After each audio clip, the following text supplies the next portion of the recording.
Farm News Media presents Farm News 5. The dairy checkoff referendum deadline is nearing. Farm Bureau is encouraged by the tax reform proposal, and Michigan Ag Commodities' Chris Betz has a look at market activity. I'm Janelle Brose, and this is Farm News 5. Farm News 5 is brought to you by Ford. Congressional efforts to write major tax reform legislation for the first time in 30 years was unveiled last week. Michigan Farm Bureau National Legislative Counsel John Cran says the proposal includes a number of ag-friendly recommendations. Probably the thing we like the most is the permanent repeal of the state tax, or the death tax.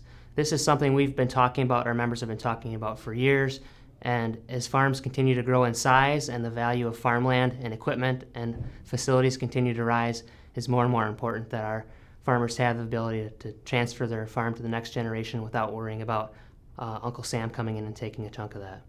Michigan Farm Bureau will be working with Congress to ensure that meaningful reforms for agriculture are included in any comprehensive tax package. I think it's refreshing to see that leadership in the House and Senate and also the President have been talking about this quite frequently and identified it as a priority. They've even mentioned agriculture and farmers quite frequently, so this is encouraging.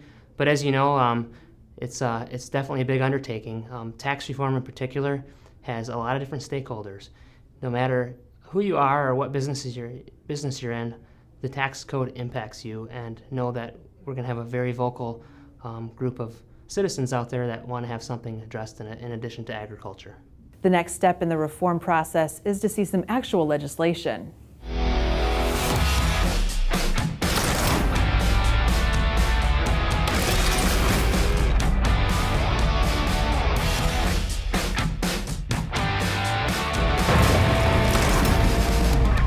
The fate of a Webster Township family farm side business is up in the air after a circuit court judge's ruling and some wordsmithing by the township. Last year, the township told Nixon Farms they can't continue hosting weddings on their nearly 100-year-old farm because it doesn't fall under agritourism as outlined in a new county ordinance. So the Nixons sued, and a Washtenaw County judge sided with the Nixons last month. However, 2 days before he issued his ruling, Webster Township altered their ordinance to take out the phrase agritourism and instead include activities that are prohibited, like selling alcohol, playing music, or having a wedding barn. The question now is, does the ruling trump the ordinance, or does the ordinance trump the ruling? Michigan dairy farmers have until October 13th to decide where the state's dairy promotional dollars will be spent during the next 5 years. Under national law, 15 cents per hundredweight are deducted from dairy producers' milk checks for advertising and educational programs. The law permits 10 of the 15 cents to remain here in Michigan to fund local programs.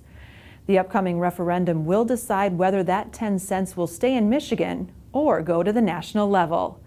A majority yes vote on the dairy promotion referendum ballot, mailed to every state dairy producer, will continue the educational and promotional efforts of the United Dairy Industry of Michigan. If the referendum fails, the Michigan dairy industry loses control of how and where the entire 15 cents is invested.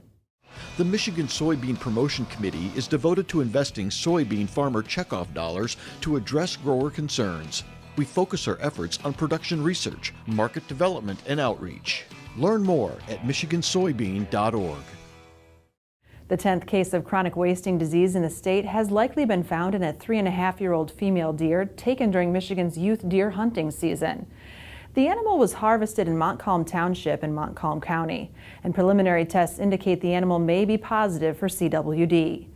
The DNR is not recommending a new deer management unit be created for the area at this time, but hunters from across the state, especially the South Central Lower Peninsula, are urged to have their deer tested. A complete list of check stations, including locations and hours, are available online at michigan.gov/CWD. With a look at the latest market activity, here is Michigan Ag Commodities' Chris Betz. Thanks, Janelle. Corn is still corn, providing very little excitement. Trade remains lowly range-bound with little fresh news to spur a move. The USDA confirmed big stocks, and harvest pressure will limit upside in the near term. Chart-based trade has driven soybeans. Technical support remains in place for the NOVE contract, but harvest pressure leaves risk to the contract low.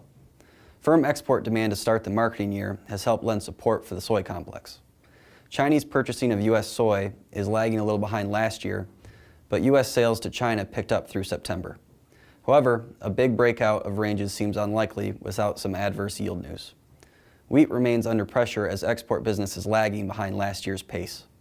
Russian origin wheat offers are the cheapest in the world. Rains in the plains will benefit winter wheat planting and added pressure this week. For more market information, go to michag.com. With Michigan Agricultural Commodities, I'm Chris Betz. For more news and video, visit michiganfarmnews.com. With Farm News 5, I'm Janelle Brose. Have a great week of farming.